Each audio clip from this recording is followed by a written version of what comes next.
There is nobody who's not been happy. Everybody's been happy, but the problem is they're not able to maintain it, that's all. There are only two things.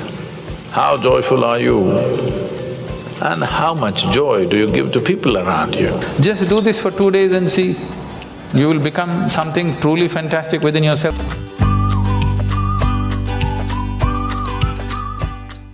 What is well-being? When do you really feel well in your life? When do you truly feel well? When you're very happy, you're well. Even if you're physically ill, you're still well, isn't it? Even if you're medically diagnosed as ill, you're very happy right now, you are feeling well, isn't it? So fundamentally, well-being means a certain level of joyfulness, certain exuberance of life. What is happiness? We can say happiness is this, that, but in terms of life, your life energies are happening in a more exuberant way than it normally happens. Depression means your life energies have become very low and stayed. Happiness means your life energies are exuberant. There are many ways of describing happiness, but only those who are happy know what it means to be happy. There is nobody who's not been happy. Everybody's been happy, but the problem is they're not able to maintain it, that's all. So, you don't have to enforce any resolutions upon yourself, just little tools to make sure that you don't sink. See, a lot of people who are doing business, they think they're keeping accounts only for the sake of IRS. No. You keep accounts not for the sake of IRS, because if you do not keep accounts, you do not know whether you're making profit or loss. That's the idea of accounts, isn't it? Whether you're moving forward or backward, to know this, you need an account book. Why don't you keep an account book? At the end of the day, just check, am I a little more joyful today than yesterday? If you had done this since you were 5 years of age, you would have been ecstatic by now. Profit side became like this because you never kept accounts. One day you checked, when it became very acute, then you see you're in a big loss. Every day, every month, just keep accounts. Am I becoming more joyful or less joyful? There are only two things. How joyful are you and how much joy do you give to people around you? This you can keep accounts. If you keep accounts of this, people are keeping accounts of their money as if they're going to carry it with them. The real wealth of life is how joyful you are, how wonderful is your experience of life. Joy is not a goal by itself, but it's a necessary ambience for life. If you don't set this one ambience, then whatever you have is just going waste. Tomorrow, if you wake up in the morning… No, this is not my wish, but I want you to know, of all the people who go to bed tonight, over 1 million people will not wake up tomorrow morning. And tomorrow, if you and me wake up tomorrow morning, is it not a fantastic thing? 1 million people did not wake up, you woke up. Is it not a great thing? Yes. You don't seem to think so. Yes. Because the problem is just this, you are living with an idea that you're immortal. When I say you're immortal, you're not actually thinking you're immortal, but you're not conscious of your mortality. If you're not conscious of your mortality, somewhere you think you're immortal, isn't it? How many moments in a day are you conscious that you're mortal? If you were conscious, would you have time to crib? Would you have time to fight with somebody? Would you have time to do some rubbish with your life? If you knew, if you are conscious that you are mortal, you would do nothing other than what is absolutely needed for you and everybody around you. Don't think this is a negative thing. Death is not a negative thing. It's the only thing which has added value to your life. If you're here forever, you would be unbearable. Yes. If you just become conscious of this one thing, that always you're conscious that I'm mortal. You don't have to think, I will die today, we don't intend, we want to live as far as possible.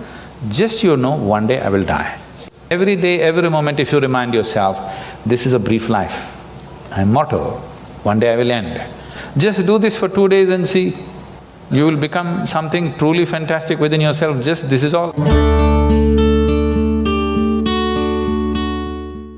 This is the fundamental aspect of yoga. The first teaching that came out was that it is your karma. That means it's your making. Your life and the experience of your life is entirely your making. If this one thing doesn't sink into absolutely, you will not make the necessary changes. You still think, yes, I know it's my karma, but you know, my husband, what he did, you can't fix this.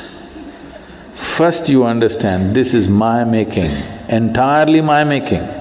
The moment you see it, you have the ability to change it. I see it, but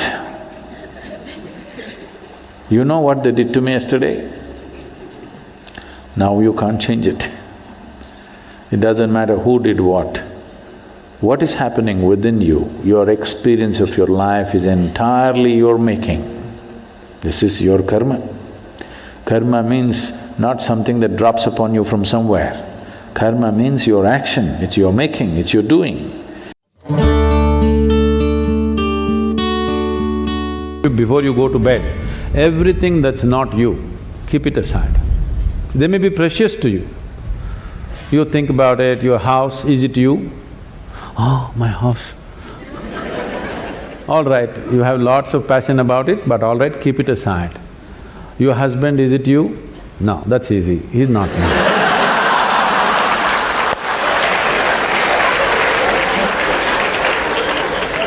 My children, are they me? Oh, little difficulty, but no, they're not me. They're beginning to tell you, if they're 12, they've already told you. So the clothes that you wear, is that you? No. The body that you wear, is that you? No. All these thoughts and emotion, is this you? No. Everything that's not you, keep it in one heap. Not physically, just do this mentally. Keep everything aside. Let me see. Every day you practice this, one day when you successfully keep everything aside that you are not, what you are will be there.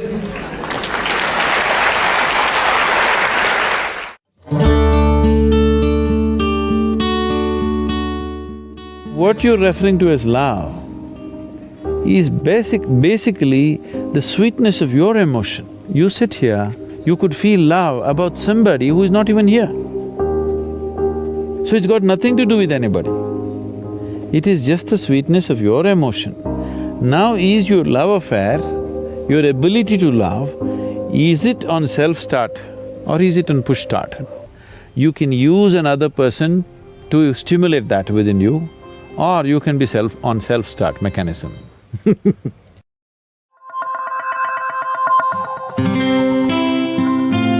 See, what is this need for love in a human being? Constantly, a human being is longing to be something more than what they are right now.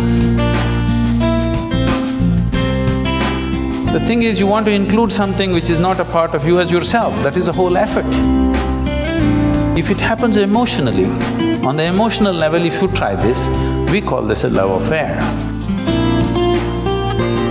You're trying to make somebody who is not a part of you, a part of yourself, emotionally. This is a love affair. If you do it consciously, we call this yoga. For 5 minutes every day, go sit with something that does not mean anything to you. maybe a tree or a pebble or worm or an insect. After some time, you will find you can look upon it with as much love as you hold for your wife, husband, mother, child or dog. Maybe the worm does not know this, the insect does not know this. That does not matter. If you can look at everything lovingly, the whole world explodes into a beautiful phenomena for you. You realize love is not something that you do, it is the way you are.